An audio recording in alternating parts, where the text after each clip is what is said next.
And we're live. Hi, good afternoon, everyone. I know it's a little bit odd to be seeing my face at noon, but I did mention last week that we were going to be on at a special time this week because our guest is in another time zone. And so this is a more palatable time for her as she is 8 hours ahead of us here on the East Coast. So I'm just going to allow a few minutes for others to come in. If you are watching us live, please say hi in the comments. Feel free to put your questions in the comments. If you're watching the replay, hashtag replay, still put your questions in the comments because I'm going to try to get them to our guest. But before we get started, I have a very special announcement to make. Today is a really, really special day because Level Up Live turns one today. It was a year ago today that we started doing the weekly live show. So thank you so much for your support. I'm really excited about our birthday. Can't wait to see what's coming. We have some exciting changes that are coming down the line, and I can't wait to share those with you. Also, you may have seen that I'm doing a self care challenge, the September self care challenge. And I thought about this because us as professional women, we have a difficult time taking care of ourselves. We put everyone else ahead of us and ahead of our needs. And so I thought this is a perfect time with kids going back to school and people kind of refocusing that this is the perfect time for us to take a month to just concentrate on our self care. So the way that this works is you are asked to do at least one self care activity per day. You can do more than one. And then at the end of the month, we will do a tally to see who has the most self care points. So I've created a special Facebook group just for this. It's called the September Self Care Challenge. Anybody can join. Feel free to ask to be there and start keeping track. And the person with the most points at the end of the month will get a specially curated self care package from me. So the other announcement is that registration is still open for a weekend for me, the premier wellness experience for professional women, taking place November 2nd through 5th in Puerto Rico. So I would love to see you there. Again, this is for professional women because we do not take time for ourselves. And this is going to be the timeout and the recess that you need to get your life on track the way that you would have it to be. So enough of the preliminaries. Let's introduce our guests. So I have joining me this afternoon Dr. Chelsea Turgeon. Dr. Chelsea is a career transformation coach, residency dropout, six-figure CEO, best-selling author, podcaster, and full-time digital nomad of 4 years. She helps healthcare professionals connect to their purpose and create fulfilling lives and careers. Welcome, Dr. Chelsea. Thank you so much for having me. And I also want to say congratulations to you for the birthday, for being Thank able to put you. something like this out there every week for a year. That's like what an incredible accomplishment of like consistency and growth. And I just want to commend you Well, for that. thank That's you so incredible. much. And thank you for joining us. Now tell us, where are you joining us from? Yeah, so I am from I'm in Georgia, the country, Yes. not the state. So I'm in Central Asia, like in the Caucasus Mountains, kind of probably closer to Russia than most people would feel comfortable being right now. But yeah, that's where I am. Okay, well, very good. So we saw from the bio that you are a digital nomad. So I guess that explains the Georgia piece. But I'd like to go back a little bit. I usually start in about the same place with most folks. And that is tell us about your journey through medicine. Did you always want to be a physician? Let's talk to us a little bit about that process. Yes. So for me, the through line was not like medicine or being a physician. The thing that was always there for me was psychology. So I Mm. was such a nerd about psychology and like the human brain and what makes people happy and like why do people react differently to rejection and wellness and energy. And so I would, when I was younger, I would literally have my parents drop me off, like before I could drive, they would drive me to the bookstore in my town, Books a Million, and I would go in there and be like, I'm going to just do my homework. And they drop me off and I would go and do my homework a little bit, but then I would go to the self-help aisles and just like read all the books. It was just like this weird guilty pleasure that I loved psychology. And so I majored in that in undergrad. And within that, I was like, okay, so in my mind, there was two main pathways that I could take. And one pathway was there's obviously a zillion pathways you can take, but like as we're going through, like Sure, we have sure. a pretty like narrow tunnel vision. And so at that time I was like, okay, there's two main options. I can go to grad school and become like a clinical psychologist, therapist kind of thing, or I can go to medical school and become a psychiatrist.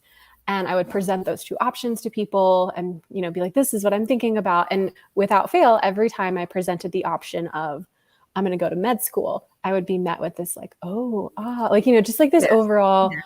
we're so impressed. Wow, you must be so smart. What a prestigious choice. Oh, like just all of that. And so it's like looking back now, I can see that that sort of positive validation really influenced my decision to go into medical school. Okay. At the time, I wouldn't have thought that I was so influenced by other people, but like really, I do think that was a huge factor. And so I ended up going to med school with that sort of in mind. So you didn't actually have this dream of being a doctor. You had this dream of helping people with their minds. Yeah. Okay. All right. Yeah.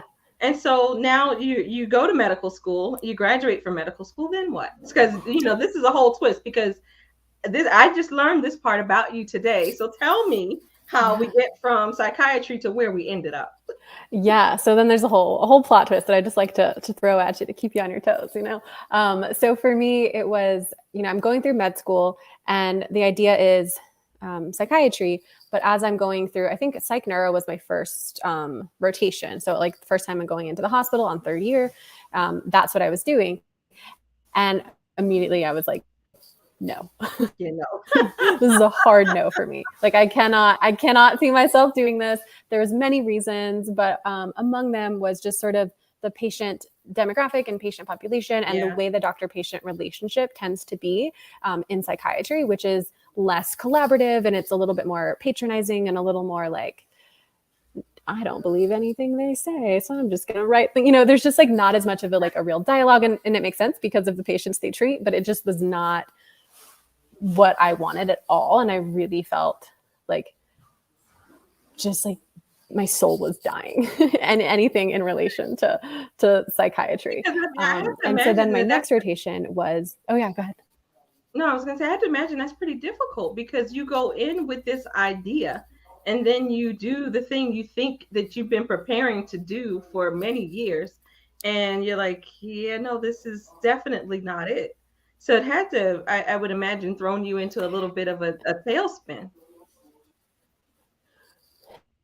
Yeah. And I'm wondering why it didn't throw me more. I think there was a part of me that was starting to know even before the third year rotation. I was starting to like wonder if psychiatry was, because I was working in the med student clinic for psychiatry even before then. So like in first and second year, I was working in the clinic. And I think I remember even then having us like just kind of starting to wonder like, I don't know if this is really exactly what I want. Yeah. Okay, so psychiatry isn't it? So what is at that time? Take us through. Yeah. So then I go, yeah. So then I end up choosing OBGYN. And it was because it was the specialty I hated the least out of all of them. So the other ones, I don't know, OBGYN I know it's not a good reason, but that's just what it was. It just had sort of the most energy from my perspective. Like all of the other rotations, there was just like a lot of talking and a lot of I was just bored. And then you get to OBGYN and there's a lot of things happening and babies come at any minute. Right? And there was just a lot going on. Yeah. Yeah. And so there was just like a lot of energy. And I think the patients were well, and they're more, like the problems were easily solvable. There was just a lot of things that sort of appealed to me surface level about OBGYN. And so I decided to go into that really like process of elimination though, because it was like, okay, this is the one I feel like I can stand, not because I felt like I had this huge passion for like women's health or, babies or anything like that. Sure. Okay. So now we're in residency. You choose OBGYN. And then what happens? Because I read in the bio that you're residency dropout. So how did that happen? Yeah. And so it's during the end of my time in med school. Like, so I've already applied for residency and I'm already like really going through the motions of like the match and graduation and all of that. But it's sort of during that time period, I start to have a bit of a like spiritual awakening type of a thing where I'm starting to learn about meditation, and I'm starting to listen to certain podcasts about spirituality, and I'm reading books, and I'm just starting to learn and uncover more things about myself and about the world. And I'm starting to like awaken this passion for traveling and for hiking. And I just start kind of developing these hobbies that I never really had throughout my medical training, because I was very like in the books, one dimensional, I'm not going to do anything other than the straight and narrow path. But, fourth year, you have a little bit more time. So I'm just like starting to step into this other world, and my perspective starts to shift a little bit.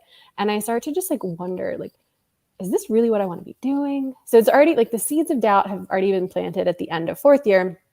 And I remember the whole time, like, the time period from graduation of med school to starting residency, I had this like really sinking feeling that whole time. Like I was just on this conveyor belt that was like head towards a trash compactor, and there was no way out. And it's like I just felt like I keep leaning back to try to like delay it coming, and it's just coming. And it was just like, and I was like, oh, I'm just scared because it's new and it's hard and, and all of that. And so, I go into it anyways. And I really like, put my all into it. And already during the first year, intern year, I'm having these doubts in the sense of like, I don't think I like this. Like, I don't want to do this. I don't want to like, I mean, it's not easy to go through residency. You have to like give 125% of yourself.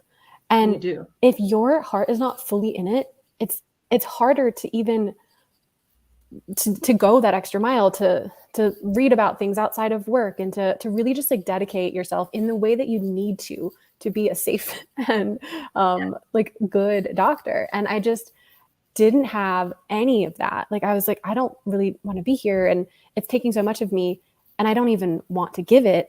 I don't even want to give bare minimum to this job. And so there's just like this whole turmoil happening. But then I didn't want to leave because it was new, or because I wasn't good at it yet, or because like I didn't want to look back and have any regret. And so I was like, I'm going to just get really good. I'm going to dedicate as much as I can to it. And then at the end of intern year, I'm going to like, assess again. And so I do that. Like I really like give everything I can. And I get to a place where it's like, I know the lay of the land in the hospital. I know how to like get orders. I'm efficient. I'm getting good feedback from attendings. Obviously, I'm still an intern, so I'm not like phenomenal, but I'm like, I'm there. I'm getting there. Your own. And I remember at the end of yeah, so I'm at the end of my labor and delivery rotation, and I'm getting feedback from this one attending who like was always just like really kind and supportive to me, and sort of helped me through when I was having a hard time. And I remember her being like, wow, like you've made so much progress, you've grown so much. And, she's like giving me this really heartfelt feedback. And I'm sitting there like, this means nothing to me.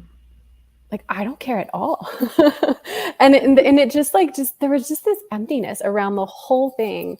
And yeah, it's just like something within me that was like, this is not your work. This is not where you need to be spending time. And so I just like continued on into second year, because it's just hard to listen to that voice, right? Like I think a lot of us feel that nagging, like small voice inside of us that says, it's not this, or maybe this. And like we kind of have those little whispers, and it's hard to listen. And so I didn't. And I plowed on into second year, and just that's when it really started to go downhill, because second year was just a lot more hours intensive. I was doing 24-hour shifts. I was doing like it's just a lot. It requires a lot more of you. Our intern year was a little bit more easygoing for our program. And yeah, I just hit this place of burnout where I like couldn't drag myself out of bed. I would, finally get to the hospital and then sneak off and like take a nap in the middle of the day. And I wasn't turning in my clinic notes. And like, it was just this place where people were noticing like, things are not going well. And so then my program director like texted me and called me into her office, and we just sort of like talked about it, like, what's going on. And she suggested that I take a 5-week leave of absence to just sort of like get my head together, get clear on, did I want to stay in the program? Did I want to leave? And just like really have that moment of clarity. Wow. So until the program director, you really didn't talk to anybody about all of these emotions that you were having? I had talked to my chief residents about it. And so they knew. And so I think my program director was like looped in a little bit that like, Chelsea's teetering on the edge. Like she's not Yeah. totally sure she wants to stay. So she wasn't like blindsided by it. She sort of knew that I was just not really feeling like super compelled to be there, and I was thinking about quitting. I had mentioned it twice at that point that like I think I want to quit, and it's just kind of hard to quit, which is So fine. what Like was it's good that they kind of actually make it hard to quit, I but want to explore that. I want to explore that a little bit. What were the things that were keeping you from quitting? What kinds of thoughts were you having? I I think for me, like one of the real things is like it just wasn't bad enough yet for me to Mm, really entertain quitting, which I don't love that because I don't want it to be at a thing where like people it needs to get so bad that right. there's no other option. But that's sort of like what it came to be for me. There's that sort of like, the pain pleasure dynamic of like we want to run away from pain and towards pleasure. And I Yes. was associating a lot of pain with leaving because it was just really unknown, like it just kind of felt like this little fantasy that wasn't real. And so the idea of actually leaving felt like I'm a failure. It felt like, oh, like I just couldn't cut it, or like, what are people going to think about me? And just like all of those normal thoughts that we have, like what else would I even do? How would I pay back my loans? All the things that Yeah. I know that I know help people with, were really making me feel trapped. And so then it wasn't until it felt like things were so bad that I really started to entertain the idea of maybe there's a better way for me. Okay. So you came back from the 5 weeks, or you didn't come back from the 5 weeks. Tell us what happens next. Yeah, yeah, I know. I'm leaving you guys on a cliffhanger. So You I took the are. 5 weeks off, and it was just like such a such a beautiful time. It was. I just connected back to myself.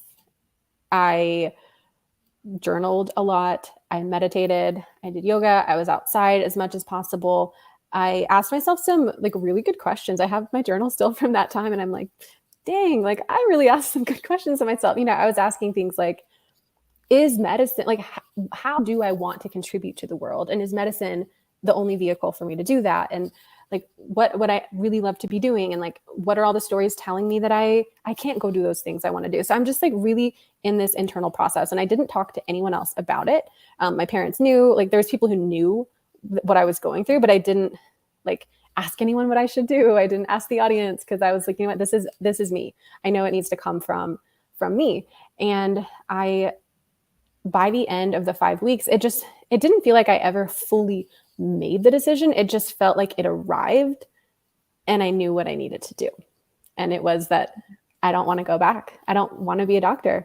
And I want to travel. So it wasn't just like, I don't want to do this. It was like, I really want to do this thing. And so I turned in my resignation and made a contract to work for 3 more months still. And then during that time, I kind of got all my affairs in order for what was next. And so by the end of that 3 months, I got a job teaching English in South Korea. And so Oh, I wow. sold all my I sold all my stuff and bought one way plane ticket to South Korea and just have been traveling ever since. Wow. So now what really strikes me about this is the 5 week period. And, you were so lucky, so blessed to have that time, because so many people do not. You can't take 5 weeks off because you have responsibilities.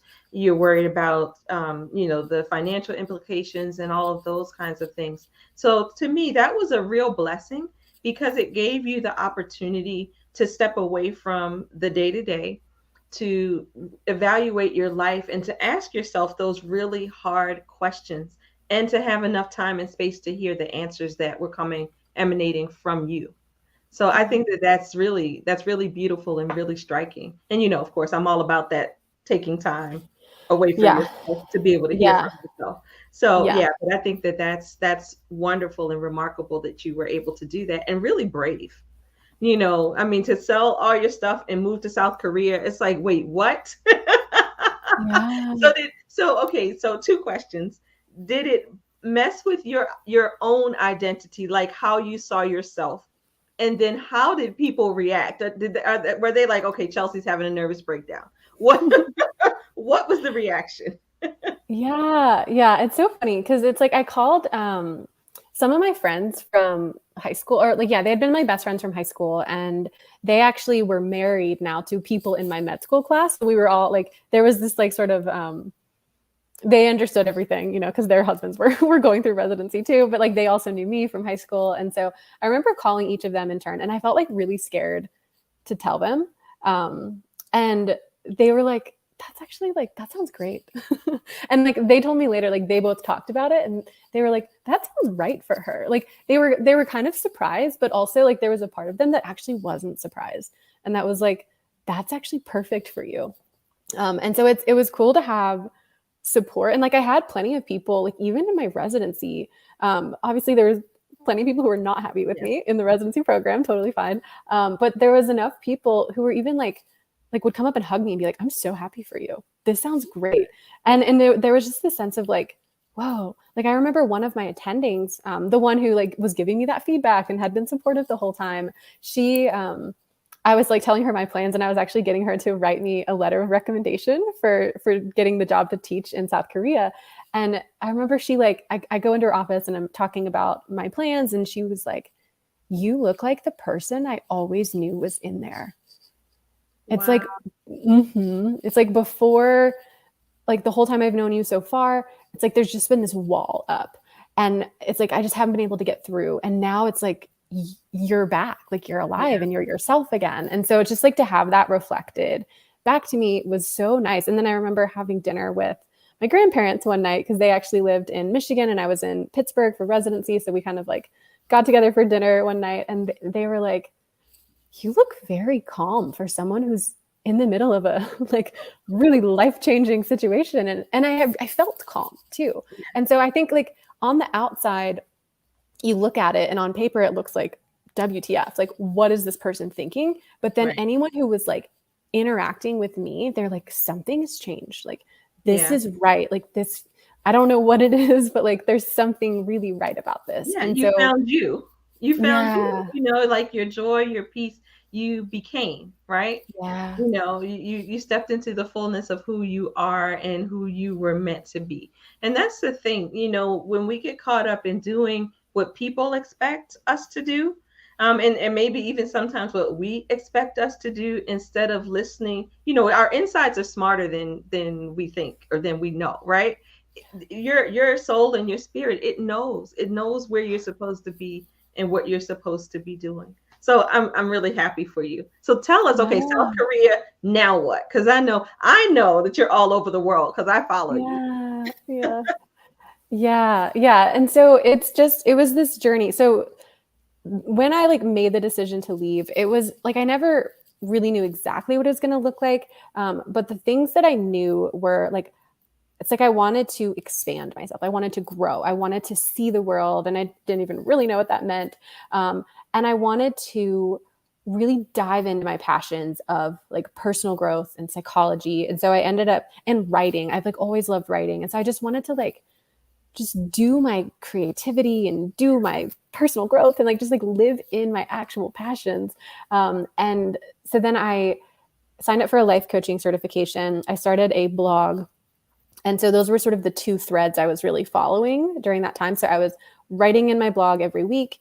I was doing my coaching certification. I started like coaching anyone and everyone who would let me talk to them. And it was pretty immediate that I was like, this is amazing. Like, if I could get paid to do this, like I feel so alive in these moments, really deeply connecting with people, helping them become who they want to be.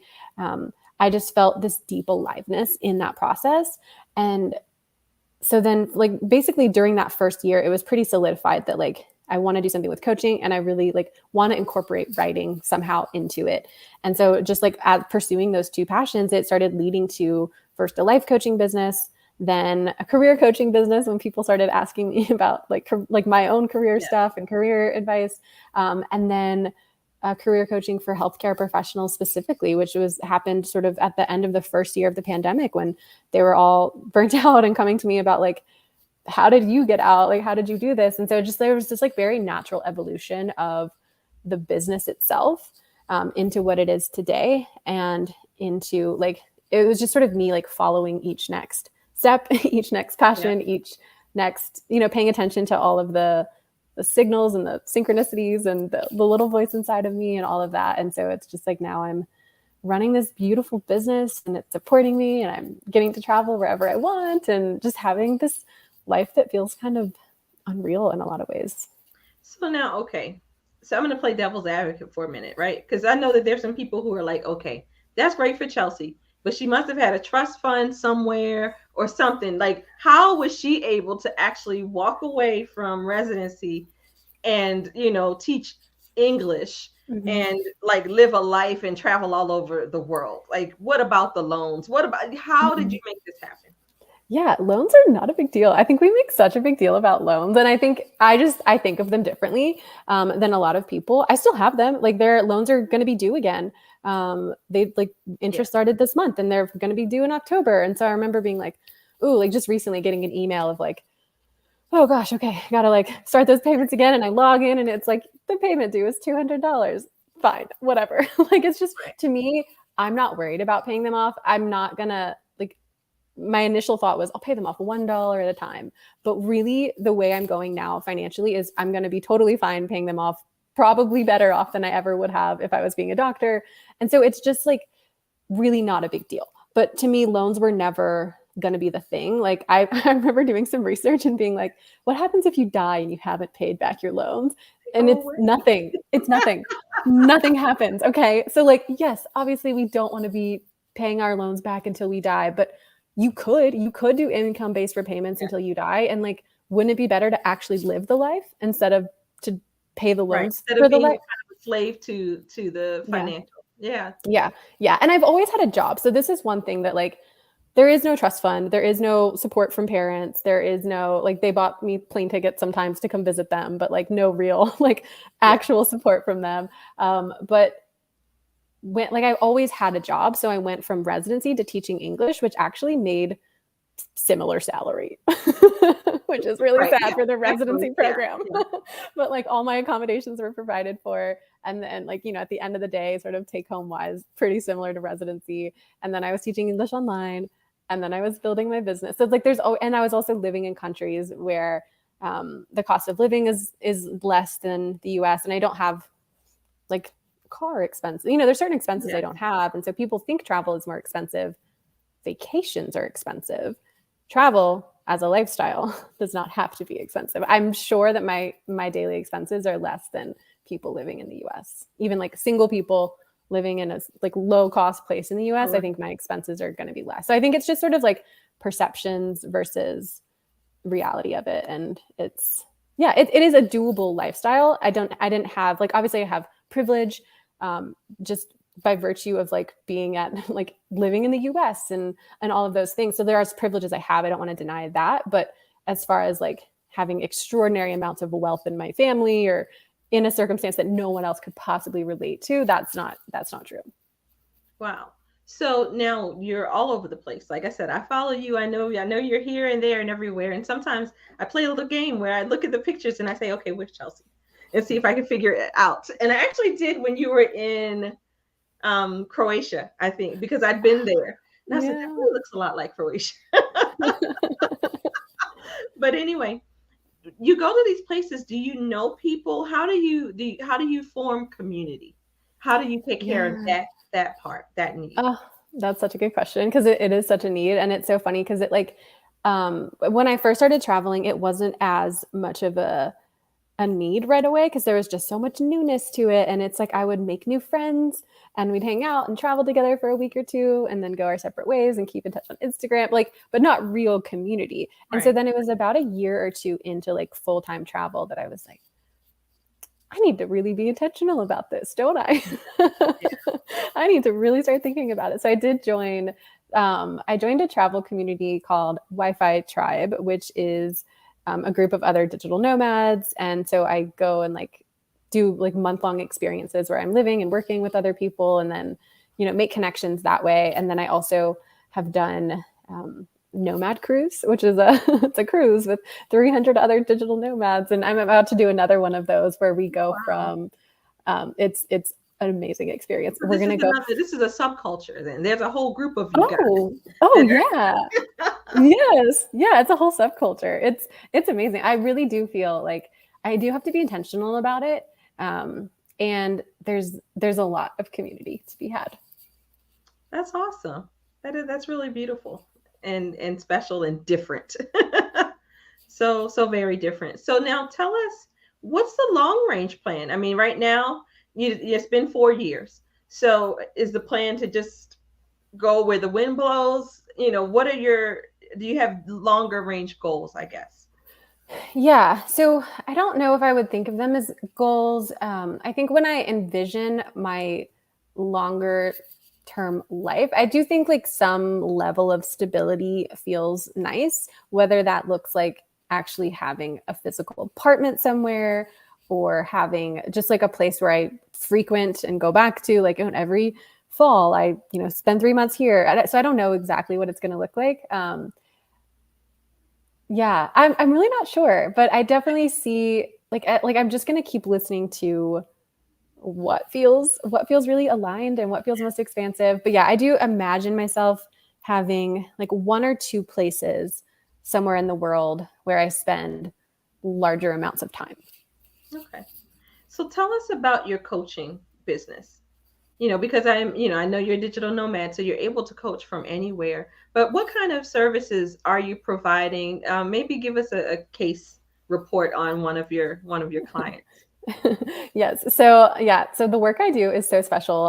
So I'm a career transformation coach. So it's not just sort of the typical career coach where I'm helping with like LinkedIn or resumes. I'm really helping you create this entirely different experience and approach towards your career. And so my goal is to take people from this place of feeling burnt out, resentful, drained, just like you're giving so much of yourself, you're that empty shell, like that kind of like this career is taking so much out of me, and it's not giving Yeah. anything in return. So from that place of empty to this place of like connected to your purpose, living a life that's aligned with your values, feeling fulfilled, feeling like you're really doing the thing you're meant to be doing and like you're living at your edges. And so it's really just that whole process of transformation that I take people through. And there's different journeys we go on. We go from just connecting to your purpose and like getting clarity on what you want to do. That's pathway to purpose. And then we go into authentic career alignment, which is the work of actually doing the thing, actually getting out there and, starting the blog and writing in it, or, building the app, or just doing that thing that's really been on your heart for a while. And so really taking you from that place of like, I don't know what I want to do, but it's not this, to Okay. this is what I want to do and I'm doing it, and it's scary, but I know how to work through fear, and here we are. And it's just like it's so fun to watch the transformations that people go through. I just worked with in my group program, I just worked with this resident who was family medicine, really burnt out, just like really struggling, and like not sure if he wanted to totally finish residency, and in his third year, and he went through the program and had just like two really big aha moments. One where he was having to give this talk for like a grand rounds or something like that, and they didn't give him any like specifications Parameters. on what he should do it on. So he was like, you know what? I'm going to talk about what I want to. So he just like told his own story of burnout, and he talked about burnout, and he just like spoke from the heart.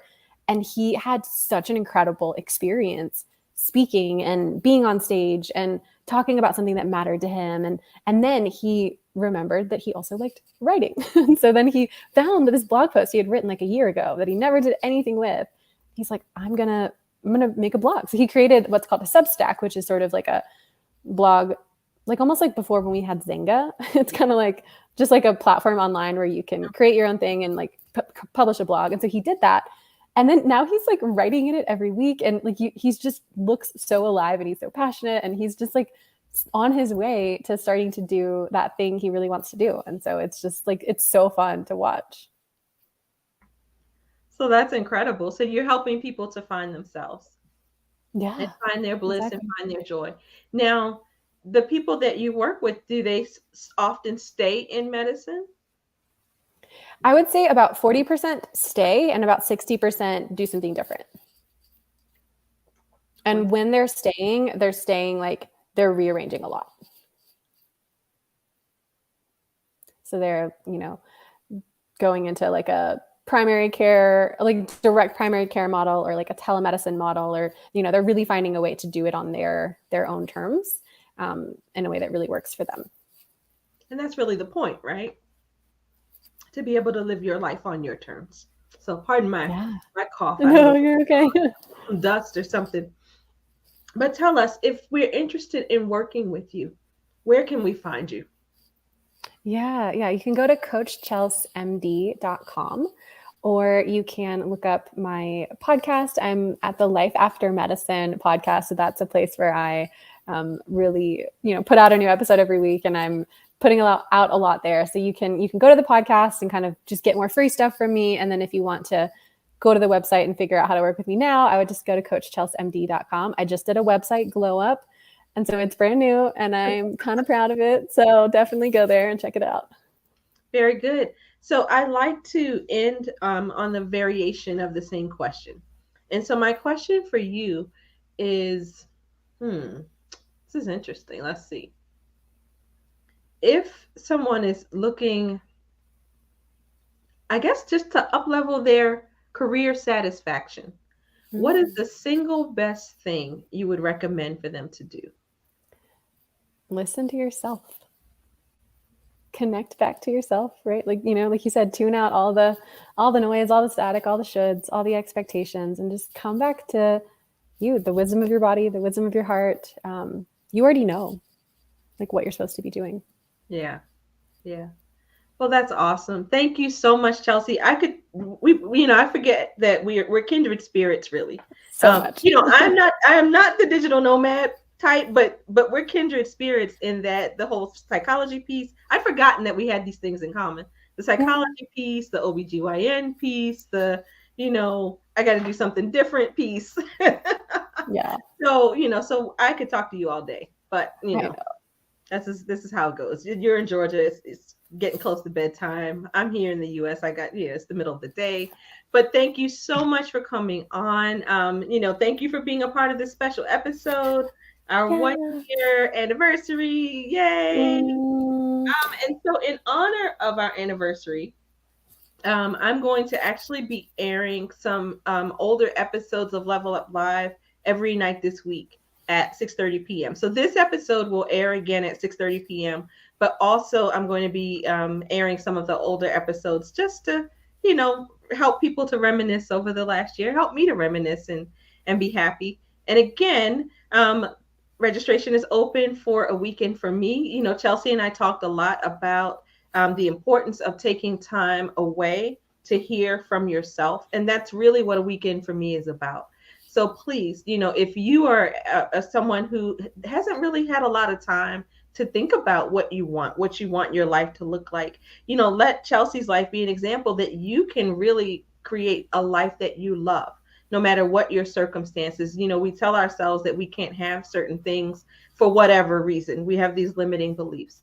But, she is living, breathing proof that you can do whatever you want. You can walk away from something that's kind of hard to walk away from, really, in a lot of ways. So a weekend for me could be that catalyst for you. Information is available at www.aweekendforme.com. It's November 2nd through 5th in Puerto Rico. Early bird pricing will be available until the 11th. So please, if you're thinking about it, just go to the website, do this for yourself. You will not regret it. So thanks again, Chelsea. Good talking with you as always. And I will see you all next week. Take care.